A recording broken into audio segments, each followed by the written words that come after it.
삼등 대합실에는 김수현 작가와 민성홍 작가 두 분의 설치 미술가가 이제 이미 어떻게 보면 이제 자연이 다 사라진 이 환경이 다 파괴가 되고, 지금 뭐 올해 가장 이슈는 생태 문제인데, 환경 생태 문제인데, 그 문제에 관심이 많은 이 두 분의 작가의 설치 작품이 연출돼 있어요. 그래서 공간이 굉장히 크고 또 기둥도 아주 육중하게 자리하고 있는데, 여기에 이 작가들이 만든 예술 작품들이 아주 독특하게 이렇게 함께 어울려서 설치 작품으로 연출돼 있습니다.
문화역 서울 284는 옛날에 구서울역으로 사람들이 실제로 활용했던 공간이잖아요. 그래서 장소적인 역이라는 특징과 그리고 제가 하는 어떤 이동이 가능할 수 있는 어떤 오브제에 대해서 이제 그 대표적인 게 다시락 작업이죠. 제 작업 시리즈에서 원래 이것이 다시래기 굿에서 나온 거예요. 어원이 제목에서 나오듯이 다시래기의 의미는 여럿이서 함께 즐긴다는 의미도 있지만 다시 태어난다, 다시 태어나야 된다라는 되게 의지적인 어떤 표출의 내용들이 있어요. 마침 제가 저 작업을 제작할 때 저와 가족들이 오랫동안 30년 동안 살았던 공간들이 재건축을 통해서 마을 사람 모두가 이렇게 일시에 이렇게 다른 지역으로 각기 떠나는 어떤 경험을 하게 되는데, 이제 이웃들이 버리고 간 옷장이나 뭐 식탁이나 집기들을 제가 작업실에 끌어들여서 그것을 바퀴를 달아가지고 이동이 가능해서 사람들이 타고 다닐 수 있는 형태의 구조로 변형시킨 작업이 다시락이라는 작업입니다.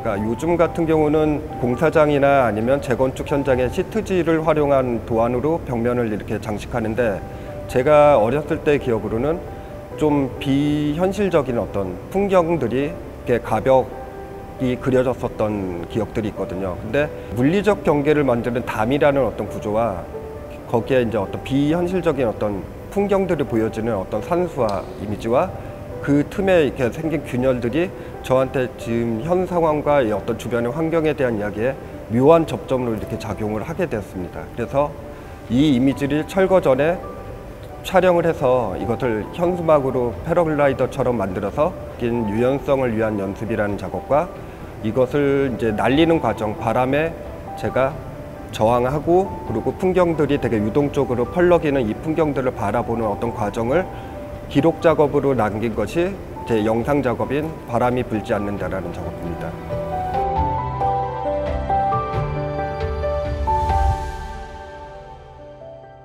왜 사람들이 이 풍경을 버리게 됐을까?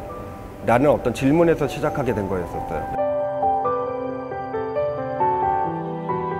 90년대부터 이제 갑자기 주택 구조들이 급격하게 변화되면서 더 이상 이 풍경화라는 것 자체가 산수와 특히 산수라는 게 어울리지 않는 풍경이 되었고, 또 하나는 늘 이렇게 관념적인 이 산수화라는 게 실제가 아닌 관념으로 상상된 이미지들이기 때문에 우리가 생각하는 이제 현실적인 이상향이라는 자체가 우리한테 더 이상 이제 무의미해졌다는 어떤 내용들이 생각이 들더라고요. 그래서 이 산수들을 이제 주변에 버려진 것들을 제가 작업실로 가져와서 그 표면을 변화시키는 작업을 하고 싶었거든요. 그러니까 이미지는 그대로 두되 이게 이제 어떤 볼펜으로 어떤 제도를 하는 어떤 색볼펜들의 행정적인 어떤 느낌의 그 볼펜들을 활용해서 그리드 작업을 먼저 진행을 하고 그 다음에 그 이미지를 어떤 이렇게 어떤 도출시키는 방식을 만들기 위해서 접어서 이제 재봉틀로 스티치 작업을 해서 그 경계 틈이 되게 모호한 상태를 표면으로 사람들이 경험할 수 있는 어떤 작업을